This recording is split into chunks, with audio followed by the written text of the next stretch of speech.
Ketika legenda-legenda sepak bola berbicara tentang Luka Modric, kata-kata mereka penuh rasa hormat, bukan sekedar lebay.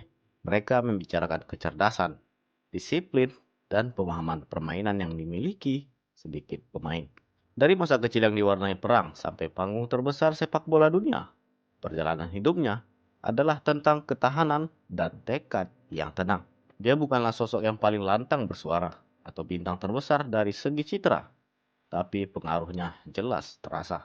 Di Real Madrid, dia jadi jantung dari sebuah era yang mengendalikan permainan dengan visi, timing, dan ketenangan yang tidak tertandingi. Untuk Kroasia, dia membawa mimpi bangsa dengan penuh martabat dan kebanggaan. Yang membuat dia sedikit berbeda bukan hanya trofi atau penghargaan, melainkan konsistensi dan kepemimpinan yang dia tunjukkan di level tertinggi lebih dari satu dekade. Dalam video ini, ada nama-nama besar dalam dunia sepak bola yang mengagumi sosok Luka Modric, bukan hanya sebagai gelandang, tetapi sebagai standar keunggulan yang mungkin tidak akan pernah lagi dilihat oleh sepak bola modern.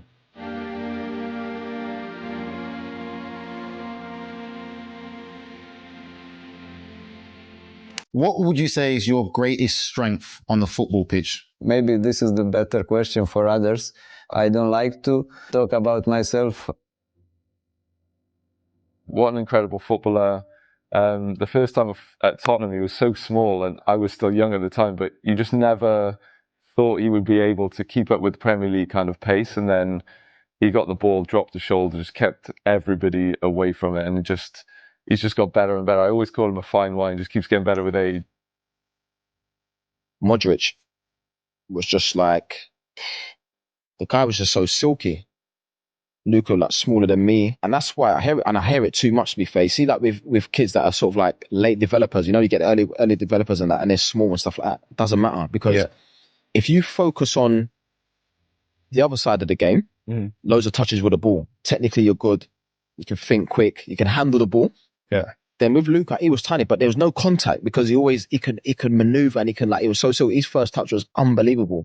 One of the things that with him that I always remember, massive legs. Big legs. Massive legs. Like massive or big legs. If you took his top off, if you took his top off, bruv, it's like, as I say to him, I said, look at your arms, but like biscuits, bruv.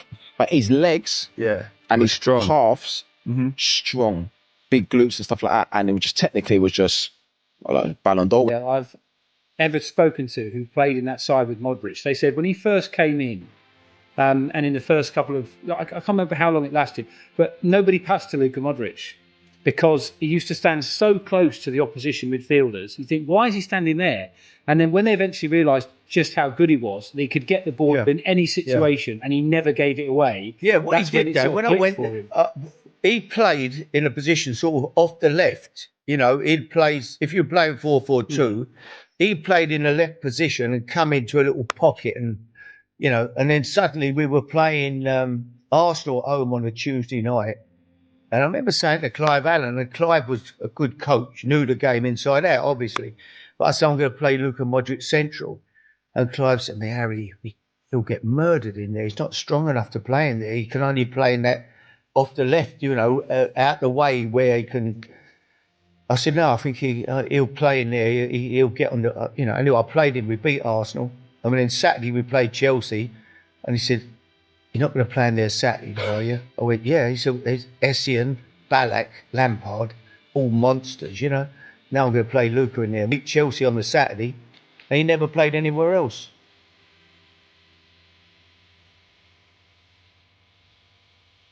Don't even have to speak about his, technical ability, but also what an amazing person. Like him, Luka, Kranjčar, the Croatian mafia. Absolutely loved them. Like honestly, like we just loved them as people. Like they I don't know, they were quite English in many ways. Just great in the dressing room.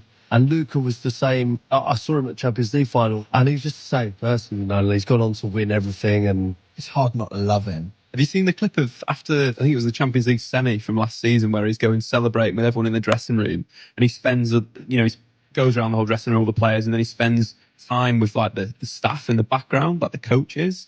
I think it's those types of things as a fan I'm like, He's a great person. Yeah, that's exactly right, Dave. Like, you just nailed it. Like, you can see it at my life, everyone loves him. I remember being injured once and being on the sideline, Luke and Harry saying, like, look at Modrić. Like, they just watch it. Like, you just love watching him. It was, I don't think I ever saw him give the ball away in training.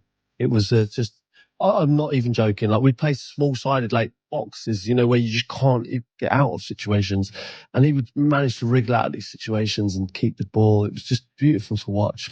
He used to just run games, you know, like we just play it to him. Like, I told this story before about Wilson Palacios. It was like, you know, Wilson, go and hunt ball, win it back. That's what Harry used to say to him. Win it back. I don't care if Luka Modrić is there. Give it to Modrić. Like, I'm talking a centimetre away. You give it to him. And that made Wilson a better player because he knew his role, and then Modric's role was to dictate the game. So for me personally, he wasn't like, he wouldn't give me loads of assists, but he would just run the game and we'd be more in control of every single game because Luke was there.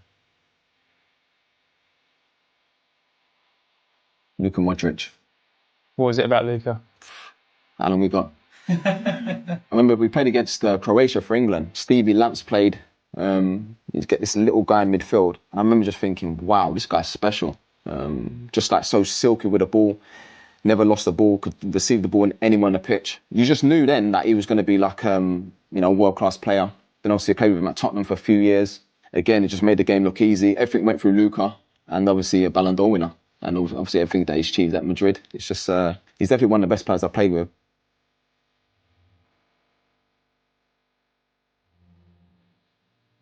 He doesn't rely on any other attribute other than, you know, his brain and his technique. Like, lots of players can blow out when they've got all this pace, this strength, this every single thing. Like, even when he was a 19-year-old player, he was never going to burst past people. He was always a conductor of the orchestra. He never really, you know, he was never going down the wing or, you know, he never, all his attributes are going to be with him till, you know, he's 50, 60 years old. He could play, you know, in the senior league, and, you know, he's still going to be Luka Modrić, who dictates the whole game.